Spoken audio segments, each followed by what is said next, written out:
Hello, welcome, स्वागत सारे दोस्तों का जो कि चमत्कारी टोटके को इतने प्यार से देखते हैं, उसको इतना सहराते हैं।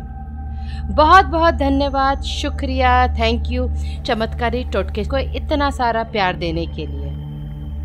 ये एक ऐसा चैनल है जहां हम आपको दुनिया के अजीबोगरीब घटनाएं, किस्से और अनुभवों को बताते हैं और ऐसे ही रोमांचक बातें जानने के लिए सुनते रहिए, देखते रहिए चमत्कारी टोटके चैनल में।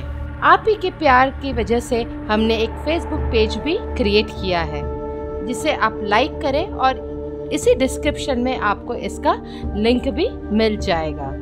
दोस्तों, हमारे बहुत सारे प्यारे दोस्तों ने कमेंट बॉक्स में कामाख्या मंदिर के बारे में जानने के लिए हमसे अनुरोध किया है, तो आज हम जानेंगे कामाख्या मंदिर के बारे में। कामाख्या मंदिर, देवी के मासिक धर्म के रक्त से यहाँ लाल हो जाती है ब्रह्मपुत्र नदी। जी हाँ दोस्तों, आज हम बताएंगे देवी के मासिक धर्म के रक्त से यहाँ लाल हो जाती है ब्रह्मपुत्र नदी, कामाख्या मंदिर। बेहद खूबसूरत और अपनी एक अलग संस्कृति लिए हुए पूर्व उत्तर भारत का प्रवेश द्वार गुवाहाटी आसाम का सबसे बड़ा शहर है। ब्रह्मपुत्र नदी के किनारे पर स्थित यह शहर प्राकृतिक सुंदरता से ओतप्रोत है।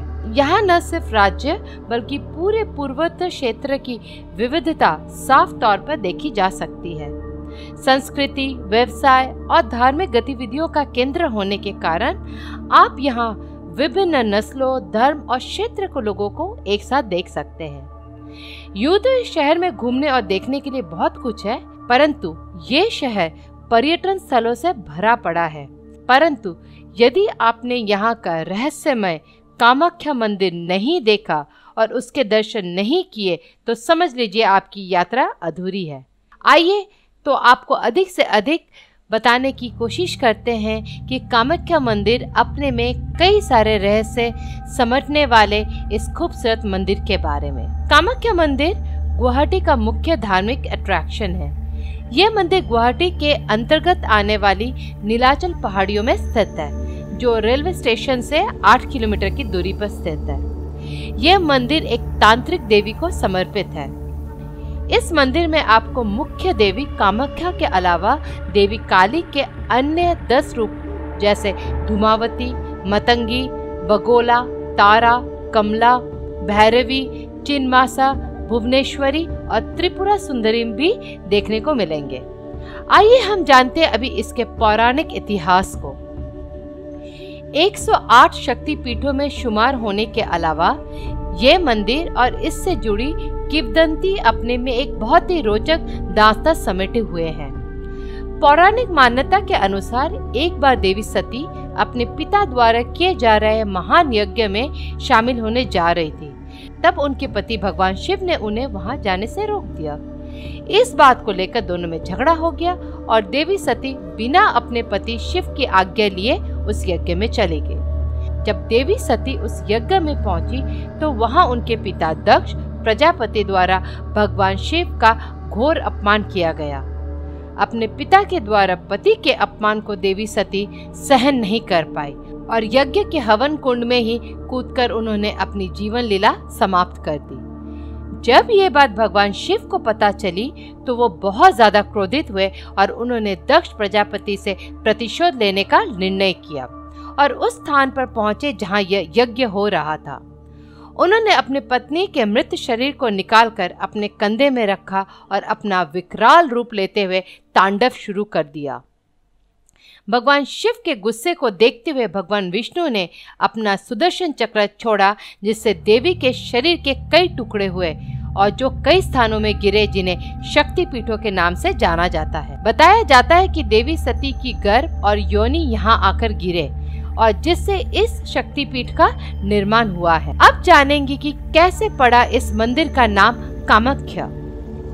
एक बार एक श्राप के चलते कामदेव ने अपना पौरुष खो दिया, जिन्हें बाद में देवी शक्ति के जननांगों और गर्भ से ही इस श्राप से मुक्ति मिली।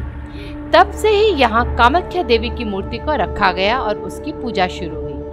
कुछ लोगों का यह भी मानना है कि ये वही स्थान है जहाँ देवी सती और भगवान शिव के बीच प्रेम की शुरुआत हुई। संस्कृत भाषा में प्रेम को काम कहा जाता है, अतः इस मंदिर का नाम कामाख्या देवी रखा गया। अब हम आते हैं असली मुद्दे पे, देवी जिनसे होता है रक्त का प्रभाव। कामाख्या देवी को बहते हुए खून की देवी भी कहा जाता है। यहाँ देवी के गर्भ और योनि को मंदिर के गर्भगृह में रखा गया है, जिसमें जून के महीने में रक्त का प्रवाह होता है। यहाँ के लोगों में मान्यता है कि इस दौरान देवी अपने मासिक चक्र में होती है और इस दौरान यहाँ स्थित ब्रह्मपुत्र नदी लाल हो जाती है।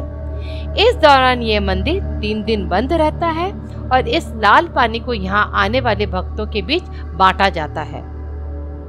इस स्थान की एक दिलचस्प बात यह भी है कि यहाँ इस बात का कोई पौराणिक या ऐतिहासिक प्रमाण नहीं है कि देवी के रक्त से ही नदी लाल होती है।